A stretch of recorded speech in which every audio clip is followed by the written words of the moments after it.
बिस्मिल्लाहिर्रहमानिर्रहीम। अस्सलाम वालेकुम दोस्तों, सिविल टेक्नोलॉजी फॉर यू.com की जानिब से मैं मुदस्सिर अफराज और आज के इस वीडियो ट्यूटोरियल में हमारा टॉपिक है levelling the resources.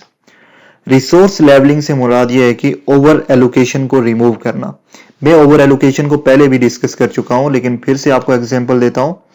For example हमारे पास दो एक्टिविटीज हैं, एक फुटिंग शटरिंग और एक फुटिंग रीइंफोर्समेंट, और इन दोनों एक्टिविटीज पे हमने दो सुपरवाइजर असाइन किए, डे 1 2 2 2 2 एंड एट डे 6 2। ठीक है, और हमारी जो दूसरी एक्टिविटी है फुटिंग रीइंफोर्समेंट, ये स्टार्ट हो रही है एट डे 3 और हमने फिर से दो सुपरवाइजर असाइन किए इस पे भी। और हमारी जो कंपनी की कैपेसिटी है या मैक्सिमम यूनिट जो है 2 पर डे हम सप्लाई कर सकते हैं एक दिन के लिए। ठीक है, तो एट डे 3 क्या होगा, हमें ओवर एलोकेशन है। मतलब ये है कि हमारी जो कैपेसिटी है वो 2 यूनिट है और हमें टोटल जो यूनिट्स रिक्वायर है वो 4 है। सही है, तो इसको बोलते हैं ओवर एलोकेशन। अब लेवलिंग से मुराद ये है कि ये ओवर एलोकेशन जो है 2 सुपरवाइजर की हमने रिमूव करनी है। ठीक है, अब देखिए कि रिसोर्स यूजेज प्रोफाइल जिस तरह हमने पहले भी देखा, उसमें जो ग्राफिकल रिप्रेजेंटेशन होती है कुछ इस तरह से होती है कि डे 1 डे 2 और डे 3 को वो कुछ रेड बार से शो कर रहा होता है कि ओवर एलोकेशन है, तो हमें इसको रिमूव करना है। अगर हम प्राइमोविरा में चले जाएं तो कुछ इस तरह से ओवर एलोकेशन को वो शो करेगा। ठीक है, तो इसको मैं पहले भी डिस्कस कर चुका हूं। अब देखिए कि जो टाइप्स ऑफ लेवलिंग है वो दो हैं, ऑटोमेटिक लेवलिंग है और मैनुअल लेवलिंग है। मैं आपको यहाँ पे ऑटोमेटिक जो लेवलिंग है उसको रेकमेंड नहीं करूंगा। ठीक है, ऑटोमेटिक लेवलिंग में होता ये है कि जो सॉफ्टवेयर होता है वो ब्लाइंडली रिसोर्स को लेवल करता है और इससे ये होता है कि जो प्रोजेक्ट का होल ड्यूरेशन होता है वो इफेक्ट होता है। ठीक है, वो ज्यादा हो जाता है।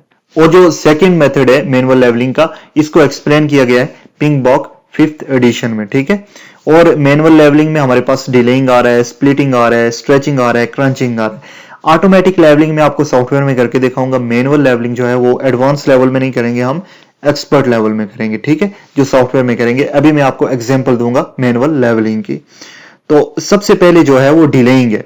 फॉर एग्जांपल हमारे पास दो एक्टिविटीज हैं जिस तरह हम पहले भी डिस्कस कर चुके हैं, फुटिंग शटरिंग और फुटिंग रीइंफोर्समेंट, और हमारी जो कंपनी की कैपेसिटी है वो 2 level per day in activities के लिए सप्लाई कर सकती है। ठीक है, एट डे 3 क्या होगा, हमें ओवर एलोकेशन का सामना होगा। ठीक है, तो इससे बचने के लिए हम क्या करेंगे, हम डिले करेंगे सिंपली दूसरी एक्टिविटी को, यानी पहली एक्टिविटी फिनिश हो जाए उसके बाद हमने दूसरी एक्टिविटी को स्टार्ट करना है।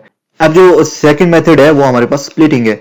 फॉर एग्जांपल हमारे पास दो एक्टिविटीज हैं, स्लैब कंक्रीट और मैनुअल एक्सकवेशन, और यहां पे इंडिकेट मैंने किया है कि स्लैब कंक्रीट जो है वो हाई प्रायोरिटी एक्टिविटी है। तो स्प्लिटिंग में जस्ट इस तरह होगा कि मैनुअल एक्सकवेशन हमने डे 1 को नॉर्मली स्टार्ट की, एट डे 2 हमने हाई प्रायोरिटी एक्टिविटी की। फॉर एग्जांपल हमारे पास हाई प्रायोरिटी एक्टिविटी क्या थी, स्लैब कंक्रीट थी, तो हमने स्लैब कंक्रीट को स्टार्ट किया ना और मैनुअल एक्सकवेशन को स्किप कर दिया, और 2 दिन हमने स्लैब कंक्रीट की और फिर नॉर्मली हम तीसरे दिन जाके जो हमारे पास एक्सकवेशन है उसको करेंगे। ठीक है, ये हमारे पास है स्प्लिटिंग। अब जो नेक्स्ट है वो है स्ट्रेचिंग। इसमें हमने रिसोर्सेज को स्ट्रेच करना होता है। फॉर एग्जांपल हमारे पास दो एक्टिविटीज हैं, फुटिंग शटरिंग और फुटिंग रीइंफोर्समेंट।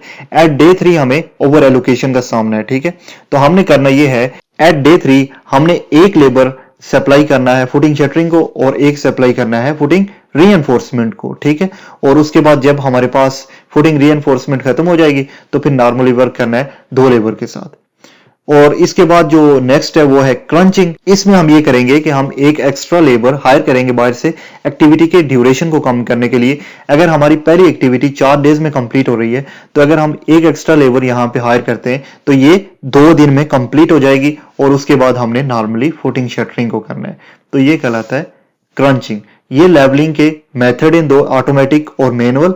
ऑटोमेटिक हम अभी सॉफ्टवेयर में करेंगे, जो मैनुअल मैंने तरीके बताए ये हम नेक्स्ट लेवल में करेंगे इंशाल्लाह। ओके, प्राइमोविरा मैंने ओपन कर दिया और यहां पे हमने करनी है ऑटोमेटिक लेवलिंग, जो मैं आपको रेकमेंड नहीं कर रहा लेकिन मैं आपको मेथड दे रहा हूं कि किस तरह से ऑटोमेटिक लेवलिंग होती है। फॉर एग्जांपल हम अगर यहां पे आ जाए रिसोर्स यूजेज प्रोफाइल में, तो आप देख रहे होंगे कि यहां पे ओवर एलोकेशन है एट डे वेडनेसडे, थर्सडे और सैटरडे। ठीक है, तो अगर हमने ये रिमूव करनी है तो हम क्या करेंगे, ऑटोमेटिक लेवलिंग करेंगे। लेकिन इसके साथ प्रोजेक्ट की होल ड्यूरेशन को अफेक्ट होता है। तो देखिए अभी अगर ड्यूरेशन 9 डेज है तो ये हो जाएगा सम 15 डेज, 12 डेज, 11 डेज, कुछ इस तरह। ठीक है, तो हम इस तरह करते हैं कि यहाँ पे आ जाते हैं ऑटोमेटिक लेवलिंग के लिए, ये ऑप्शन है आपके पास, ठीक है। मैंने जस्ट क्लिक किया यहाँ पे और आप देख रहे होंगे कुछ ऑप्शंस यहाँ पे, automatic level resources when scheduling, ठीक है ना। और यहाँ पे एक ऑप्शन है लेवल ऑल रिसोर्सेज, ठीक है। आपने ये ऑन चेक करना है और ये चेक कर देना है। ये चेक करने के बाद आपने सिंपली लेवल पे क्लिक करना है। अब देखें इसने ऑटोमेटिक लेवलिंग कर दी है। यहाँ पे रिसोर्स में एलोकेशन तो खत्म हो चुकी है, लेकिन आप देख रहे होंगे कि यहाँ पे एक्टिविटीज का जो ड्यूरेशन है वो बढ़ गया, सम 9 डेज से 12 डेज हो चुका है, ठीक है। तो ऑटोमेटिक लेवलिंग कुछ इस तरह होता है, सॉफ्टवेयर जो है वो ब्लाइंडली रिसोर्सेज को लेवल करता है और एक्टिविटी के ड्यूरेशंस को बढ़ा देता है, ठीक है। तो ये था मेथड ऑटोमेटिक लेवलिंग का। अगर आप बैक आना चाहते हैं वापस, तो आप यहाँ पे आ जाएंगे और मैं डिफॉल्ट में आ जाऊंगा, यस करूंगा, फिर इसको क्लोज करूंगा और फिर इसको यस कर दूंगा, ठीक है। इसके बाद फिर से मैं स्केड्यूल करूंगा, तो ये पहले जिस तरह हमारे पास था उसी तरह आ गया, ठीक है। तो ये था मेथड ऑटोमेटिक लेवलिंग का। अब अगर आपने व्यू में आ जाएंगे, शो ऑन बॉटम, अगर डिटेल्स शो करनी है तो आप डिटेल भी शो कर सकते हैं यहाँ से। तो उम्मीद है दोस्तों कि आपको इस वीडियो की समझ आई होगी। इंशाल्लाह नेक्स्ट वीडियो में मिलते हैं। अल्लाह हाफिज।